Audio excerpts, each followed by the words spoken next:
Greetings, Corsicana schools. It's Mr. Flood. Don't worry. I know, like, none of you remember me, maybe 4 or 5 people. It's okay. I'm not concerned that you remember me. I'm more concerned that you remember something that I said to you when I was there 6 weeks ago. I think I was there at the end of February. And I don't want to start the video this way, but I have to. I apologize. I usually send these videos out about 2 to 3 weeks, maybe a month after I'm at a school, my thank you videos. And I didn't do that for you guys and girls because the world kind of got turned upside down after I left there at the end of February. So, but I, connected with Mrs. Blackheart, and we've stayed in touch since I was there.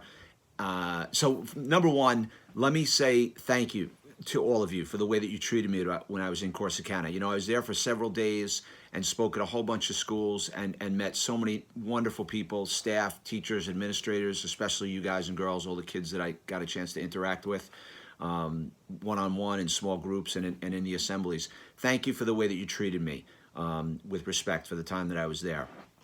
So I want to remind you guys and girls of the challenges that I gave you when I was there and give you a couple more things because of this chaotic, crazy, scary, weird, upside down, hectic. I don't know what other adjectives I can use to call to describe this time, this isolation that we're in.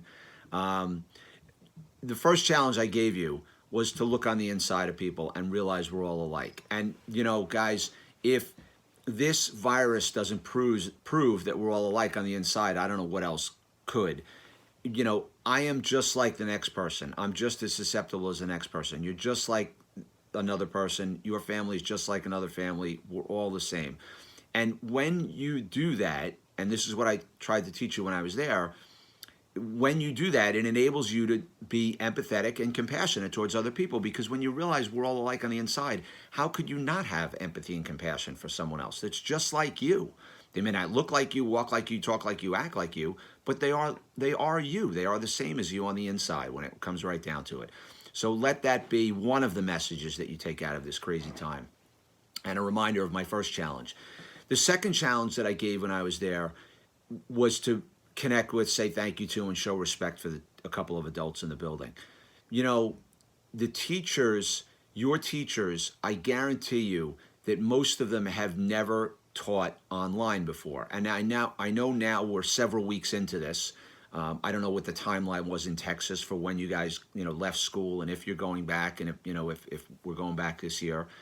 I understand that, but you can still show up for your teachers virtually, be on time with your assignments, text them. I don't know how you're staying in touch with them, through email, through Skype, Zoom, whatever you're using. Because the teachers, guys and girls, they've been thrown into this crazy time where before they were able to separate their home life from their school life. But now they're working from home and trying to teach you at home. They could have a spouse at home. They could have pets at home. They could have kids at home who are younger than you, who need to be taken care of, who were in daycare before or whatever, and they have to take care of them. They could have kids that are your age or younger or older, that need to be educated and work with their teachers online.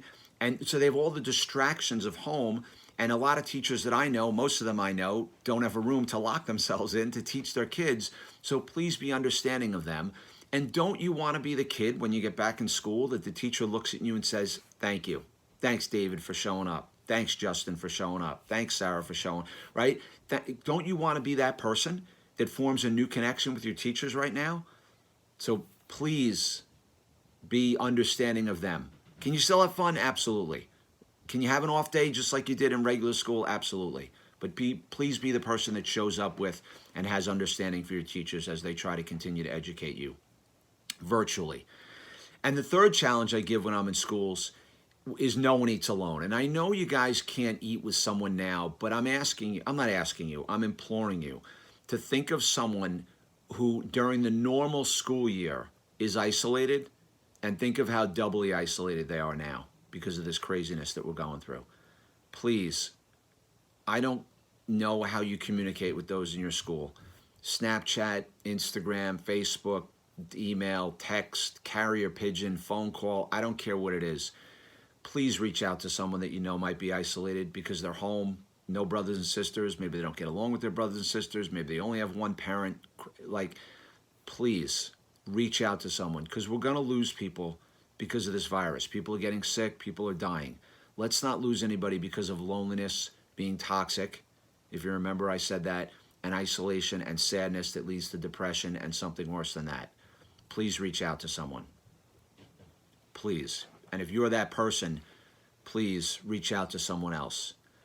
And I want to give you a couple of things, guys and girls, to think about that have helped me. One, and then, that'll lead into the other one. When I'm struggling, and I am struggling. I have no more speeches, and I think my next speech is in like September. Like, everything got canceled for the next 4 months. So I have all this time. But when I get into a rut during the day, I need to make a list of things to do. And they could be send an email to someone, read a little bit, exercise, empty the dishwasher, do a load of laundry, clean my desk, right? And so I write those things down on a list, and as I do them, I cross them off, and that gives me a small feeling, a small sense of accomplishment. And it might only be empty the dishwasher, do the laundry, read a little bit for an hour on any given day. If you're struggling, make a list of things to do. Put the garbage out, walk the dog, help your mom, whatever it might be. And as you cross them off, there's got to be a name for it. I don't know what it is. Some people say when you're feeling listless, like when you're feeling down, make a list of things to do. So I know, I believe that will help you. I know it helps me. And that leads me to my last point before I talk to the seniors. How are you going to come out of this situation? Are you going to come out as the same person that you were before it started, or are you going to come out a better person? Invariably, guys, when I speak, if you remember, I talked a lot about my son, Justin, who has autism. And invariably, after I speak, 20 to 25 kids will come up to me, and this happened in Corsicana, will come up to me after I speak, and they say, Mr. Flood, my brother has autism, my sister has autism, my cousin has autism, I have autism. I know someone with special needs. And I say to them, you are a better person because that person's in your life. Not better than anyone else, but you're a better version of yourself. So can you come out of this isolation a better person than you were before it started? Better, self-improved, better socially, better emotionally, stronger emotionally, because you can. Again, not better than anyone else, but a better version of yourself, because I believe you can. And you do that by staying healthy, reaching out to others, reconnecting with your family. You can even form stronger connections now with people you might not have connected with in school, but just because of this situation. So how are you going to come out of this situation? And lastly, I would say to the seniors, and even if you're in 8th grade and middle school, I know you're not going to have a graduation, but really the seniors, I really feel for you.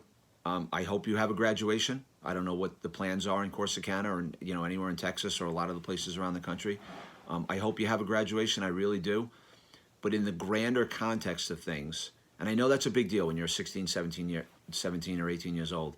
In the grander context of things, there'll be all kinds of things in your life, guys. All kinds of things. And your parents and grandparents have never gone through anything this extreme. But you will grow from this. There'll be births. There'll be deaths. There'll be marriages. There'll be divorces. There'll be graduations. There'll be days when you won't have graduation. It'll rain. It'll be sunny out. There'll be, I'll buy a house. I'll lose a house. I'll get a new job. I'll lose a job. Right? There'll be all kinds of things in your life. Births of children. Deaths of grandparents. Right? You go through all of those things, but that's what makes up a life. That's what makes up a life.